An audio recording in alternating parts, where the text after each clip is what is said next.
The information provided on Dr. Tom Roselle Live by Dr. Tom Roselle, D.C., interview guests, show co-hosts, or substitute hosts is not intended or implied to be a substitute for professional medical advice, diagnosis, or treatment. It is for general information purposes only. Information from this broadcast should not replace the appropriate consultation and examination process by a licensed physician. Always consult your own physician prior to changing any current medical directive or prescription. Hey, everybody. Welcome to Asia's Health with yours truly, Dr. Tom Roselle.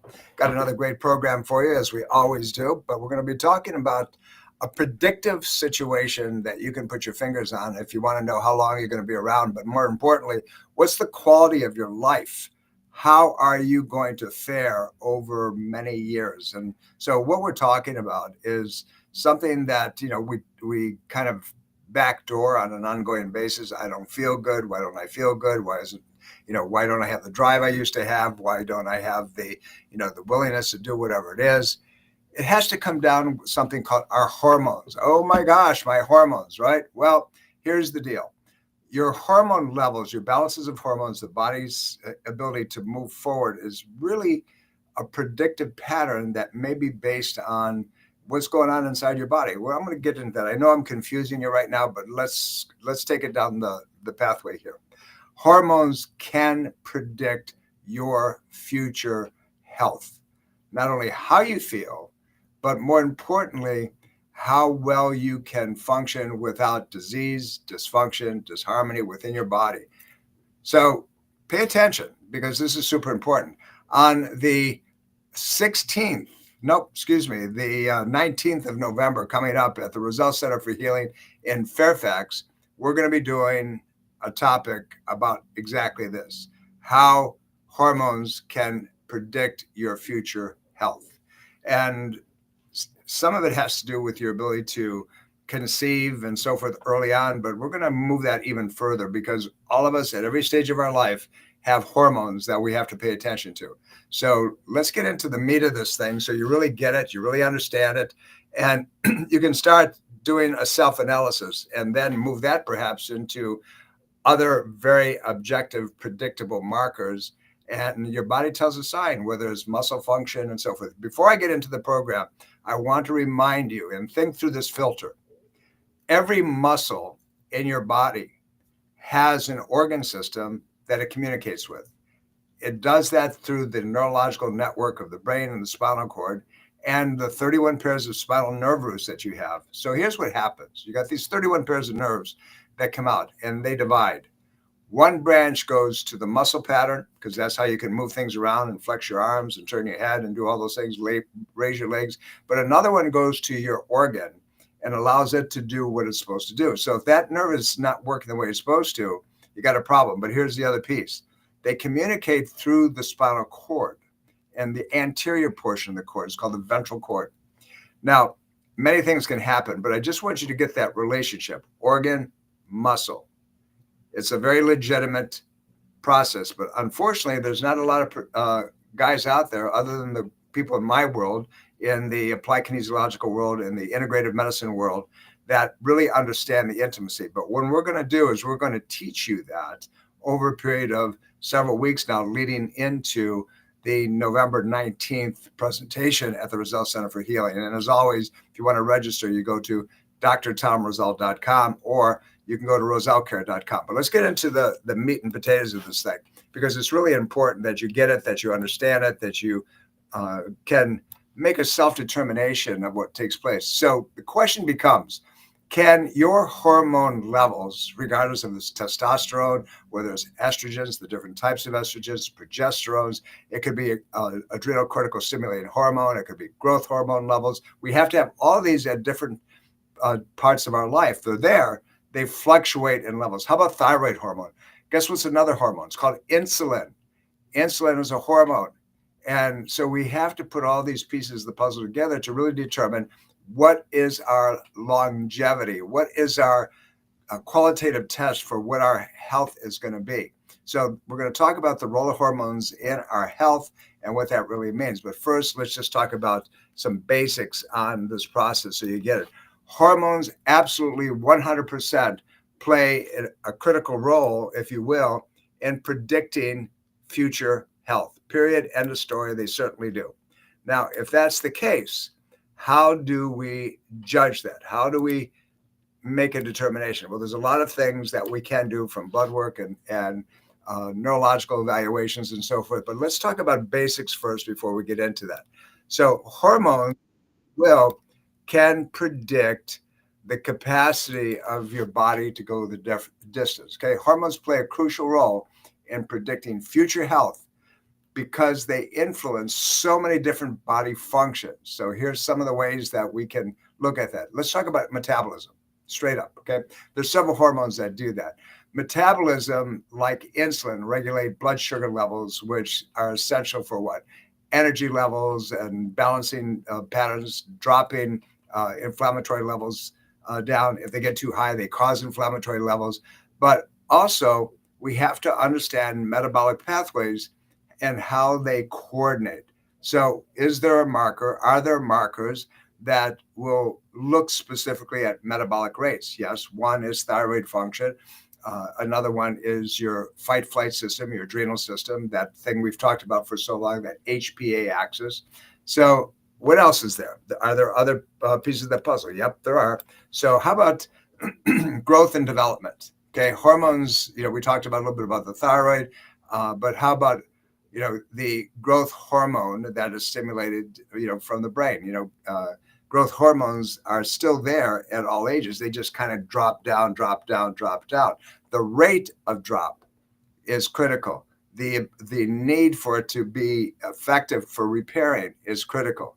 So when we look at growth hormones, we're looking at the physical and mental patterns of the body. And I said mental. It's really important that we understand that. We'll get into what that really means. Reproduction, obviously, if you're in that age group that, you're looking to have children, there are, we want to know where the estrogen progesterone balance is. We want to know where the testosterone levels are. They influence fertility. They influence pregnancy. They influence the way that your body can go to term in a pregnancy. Now, we're living in a society that we've been exposed to all kinds of viruses and vaccines and so forth that we know today has had an impact on hormones and the ability for people to get pregnant and maintain a pregnancy and move forward. Remember, I said throughout different programs that, for example, male sperm is responsible for developing the placenta, but also determining the sex of the child. And so if we're responsible for determining the health of that placental tissue, that where the baby is attached to the uterine wall, and something disrupts that, then that placental attachment is not going to be as strong as it should be. So guys, that can be on us. That could be on us because of something has been disrupted. We'll talk about that as well. Now, how about mood and mental acuity? Hormones like serotonin and dopamine are critical for balancing mood and regulation and so forth. There's others as well. GABA is another one. And they fluctuate by artificial means. They fluctuate because of intention. They fluctuate because of not enough sleep. They fluctuate because we're not getting enough nutrient bases to perpetuate the levels that we need to have. So again, we're earmarking some of this. How about just straight old bone density? We get to an age we worry about breaking bones, right? Well, bone density is dependent on things like estrogens and testosterones, but also things like what? Hormones from the parathyroid. They 4 little glands that sit right next to the thyroid gland. Very, very important in how these things happen, but also digestive enzymes, by the way, which are triggered by other hormonal leads, if you will, and we'll get into what that means. So when we monitor hormone levels, but we have to understand that they have a very diverse, widespread, broad spectrum impact on health and maintaining well-being. So think about that for a minute. We've only begun to touch the surface on that, but let's talk about hormones as they are essential chemical messengers that they regulate all kinds of different bodily functions. Again, from growth, reproduction, your mood, maintaining overall health. Hormones are chemical messengers that are produced by different organ systems and different glands. So if the nervous system is not finger pointing and saying, hey, we need to upregulate or downregulate, it can be a problem. If the brain isn't setting the initiators, that could be a problem. If we don't have the underlying neurotransmitters, the amino acids that allow them to push into our bloodstream and make things balance out, and they target the organ systems and the tissues where their effects are needed. Hormones are vital for regulating a wide spectrum of body physiological function. It's incredibly important that we understand that. So what hormones are we talking about, and where do they come from?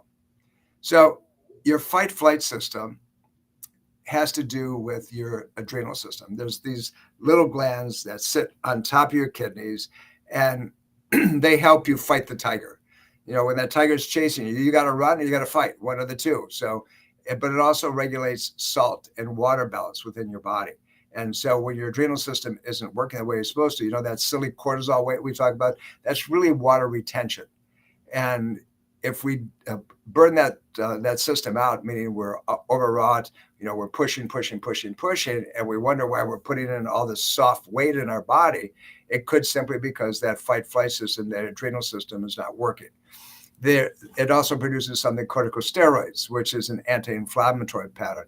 The pituitary gland produces antidiuretic hormones, another thing that keeps water balance and intake in the system, and it goes on.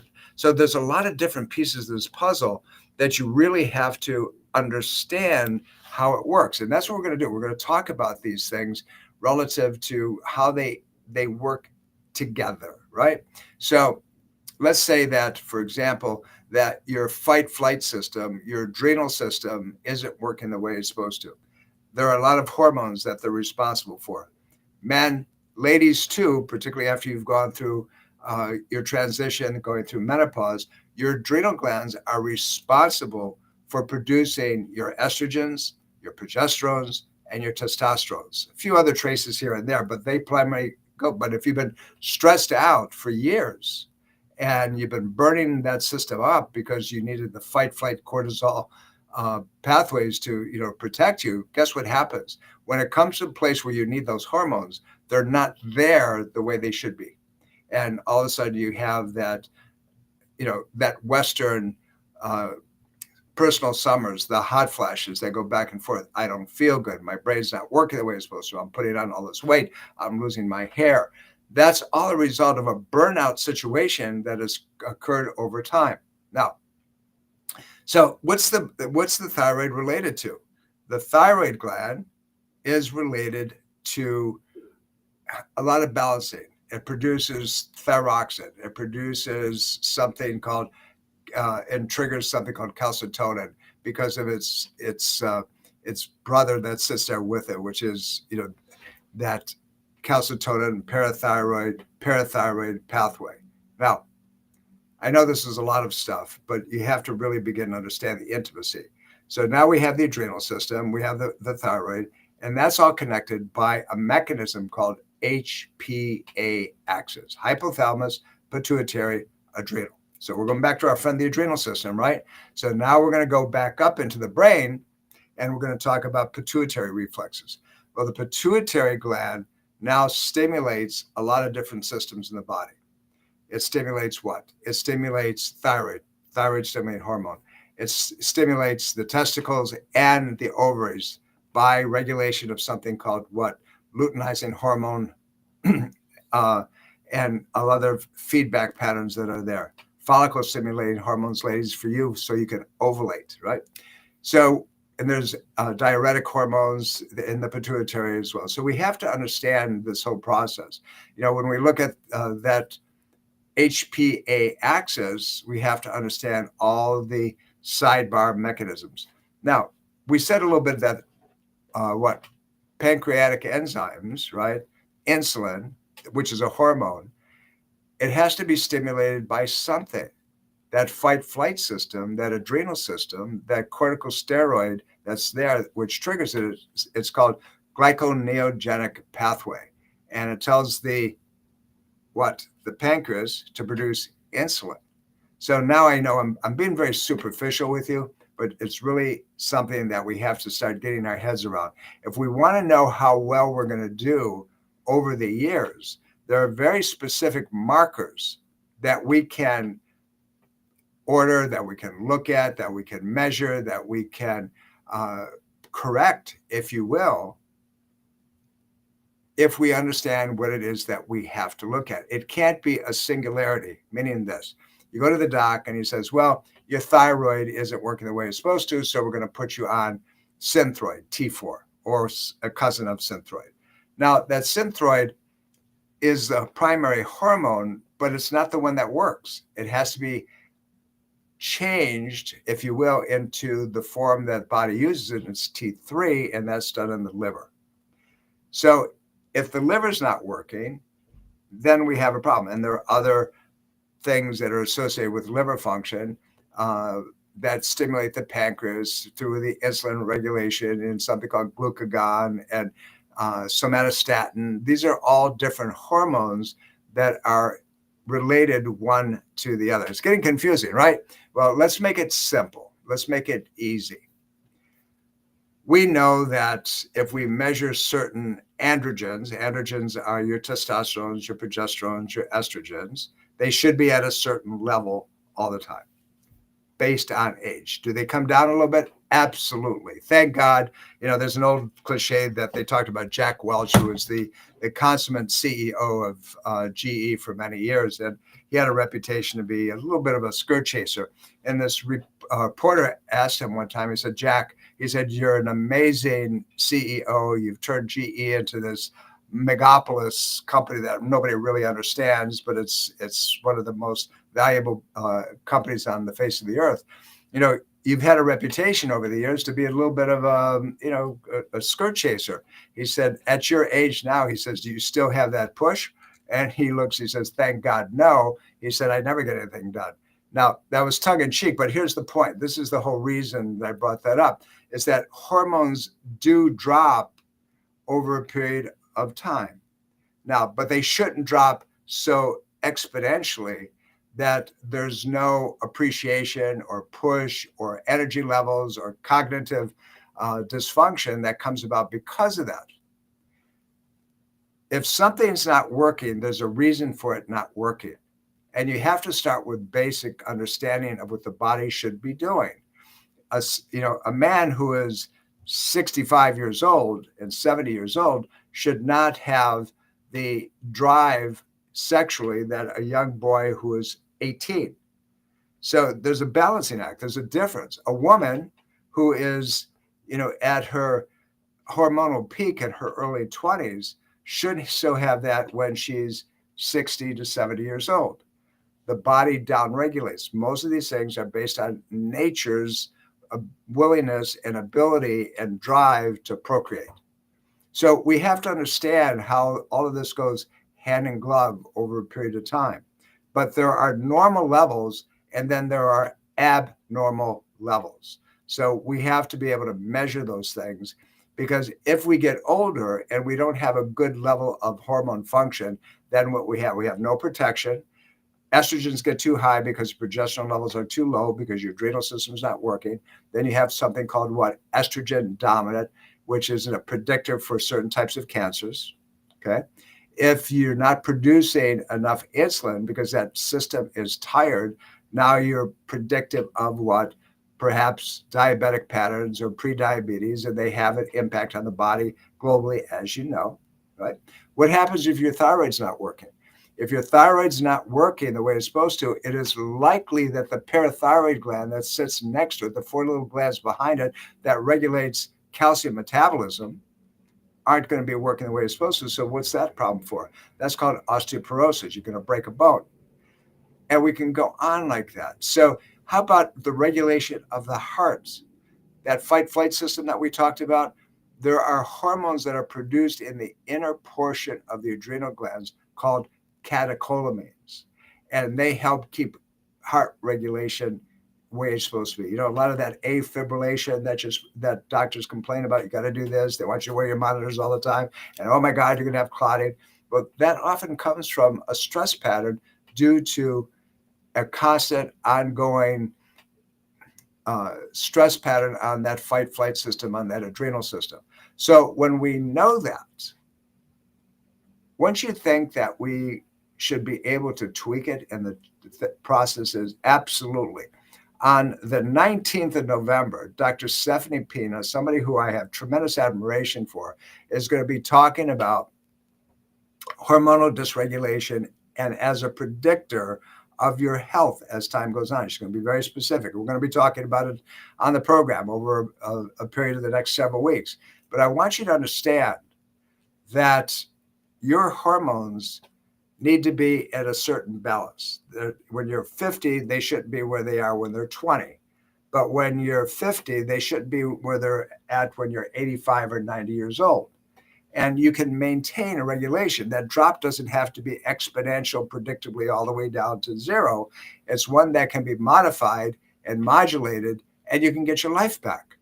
There's so many things that happen to us that we accept as normal, where they're not normal. They shouldn't be accepted as normal. It's unfortunate when we forget that there has to be a balancing act. We'll call that homeostasis. It's maintaining a constant internal environment, one that's not going up too high, one that's not going down too high. The nervous system is intimately related to hormonal flow. It's called neural hormonal function. So we look at all these things, and we look at, predictors like what? Blood sugar level regulation, and we can measure insulin, and we measure glucagon. They're a balancing act together. We can look at, how the your menstrual cycles. Okay, so we have to look at, as I said earlier, FSH, follicle stimulating hormone, luteinizing hormone, estrogens, progesterones. Had you ever noticed, and this is something I have to bring up now, you go to your doc, they're good guys, but they buy into this monster parameter that the laboratory set relative to hormone levels. And if you happen to be in the middle of it, not in the middle of it, God, if you would, you'd be great. But if you're, as long as you're within the markers, they say, well, you're fine. There's nothing wrong with you. You have to ask a better question. The better question is that marker normal for this patient at this age, based on what they're explaining relative to symptoms? And if the answer is no, then we better look a little deeper. We better find out what that's all about. When we're looking at the female body, we're looking at very specific markers, types of estrogens. There's not just one, there's several. We have to look at, is there a balancing act? Is the progesterone levels doing what they're supposed to be doing? So we don't end up with an estrogen dominant situation. Ladies, your testosterone level gives you your drive. It gives you your drive sexually, but it also gives you a drive to do. It's kind of balanced with something called dopamine. Guys can have more dopamine than women do, but the ongoing situation is that you have to have both in both male and female, but they're at different levels. So we have to understand how that hypothalamus, triggers the pituitary. The pituitary then downregulates and triggers thyroid hormone and adrenal function and produces something called growth hormone that we need all the time, not just when we're kids, but when we're older. The other night we had a lecture at the Roselle Center, and I said something to the people that were sitting there.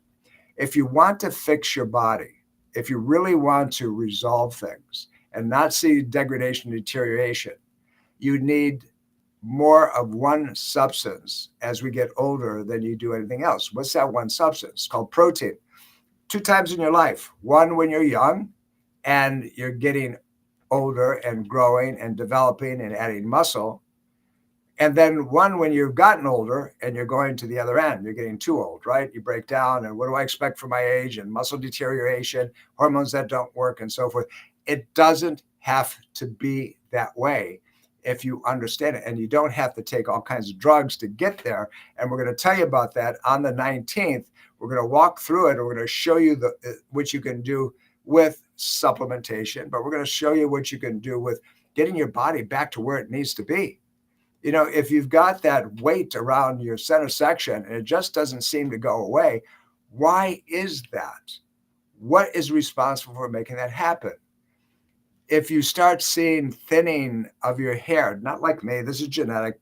It's one of those things, because on my grandmother's side of the family, by the way, guys, if you lose your hair like I have, and we say, well, that's a genetic pattern. And by the way, it's always passed through from the female side of the family. So your mother, your grandmother, and any female relative, check out your cousins on that side, if they're any male, and see if they look like you, if you've lost your hair like me. I finally found that out a few years back, and I saw a cousin of mine. I said, oh, that's where it came from.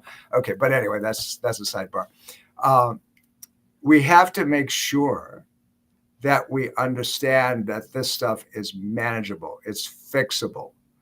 And we're going to do that on the 19th, and we're going to show you how to make that happen. But in between, I'm going to start giving you other pieces of the puzzle. Hormone controls. We have to understand what that means. Remember, we talked about you have to have so many hormones when you're younger. That's sexual development and sexual motivation and so forth. We have to have hormone controls for what? For growth, repair. We have to have metabolism hormones. We have to have things that regulate our mood. We have to have things that allow us to heal so we don't get all the blotchiness.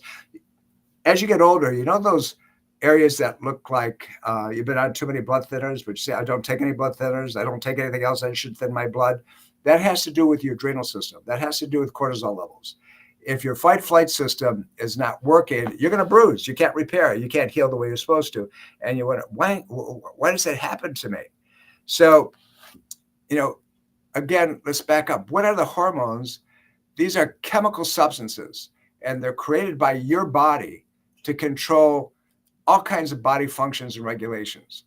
They act as communicators, messengers, if you will, to coordinate all kinds of different activities and functions within your body. But most hormones, and here's the piece, are proteins. So those of you who don't eat protein, you catch as you can, you get a sandwich, you get a candy bar, you get a soda and so forth, your system's going to go down the tubes as you get older faster than somebody else's. They have functional control over all kinds of activities, over all of your organ systems, over growth and development.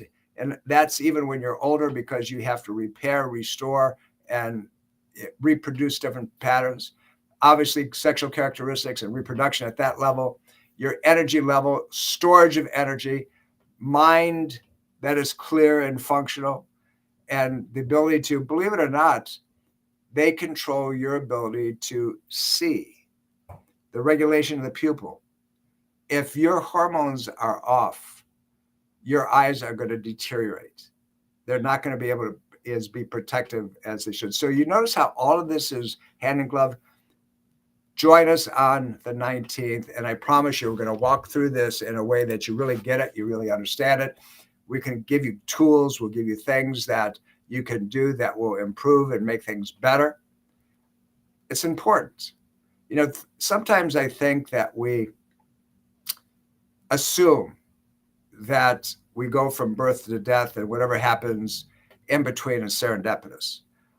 What I'm telling you is that where you are at this moment in time often is because of the wrong choices and the unwillingness to change. So if you decide that you're going to change, could you get better? That's the question I want you to hold in your mind.